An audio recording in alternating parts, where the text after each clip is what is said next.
Përshëndetje njerëz, sot do të përgatisim një mëngjes shumë të shëndetshëm, ose më saktë një ndër mëngjeset që konsumoj unë për të humbur peshë. Si fillim do të hedhim pak vaj dhe do të shtojmë një kup. Unë kam përdorur spinaq të ngrirë, po mund ta përdorni edhe të freskët, normalisht akoma më mirë, edhe një lugë kafeje, fara lële dielli, 2 ves, pasi i kemi lë pak spinaqin dhe farat që të marrin një skuqe të lehtë. I hedhim dhe 2 kokra të vezëve të cilët i kemi përzierë, i kemi miksuar dhe i lëm pak derisa të mpiksen dhe i kthejmë nga ana tjetër.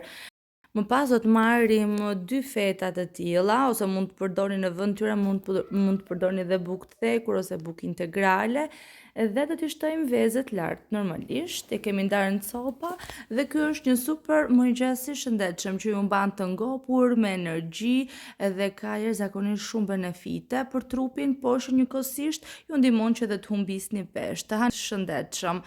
Unë po përdor një regjim ushqimor që është super, edhe përveç gjithave, përveç regjimeve, ka informacione pafund dhe është jashtëzakonisht shumë i mirë. 90 euro ka kushtuar, nëse jeni të interesuar do t'ju lë linkun poshtë, por mos harroni të bëni subscribe sepse shumë video të tjera na presin dhe do t'rregoj edhe receta të tjera për të humbur peshë.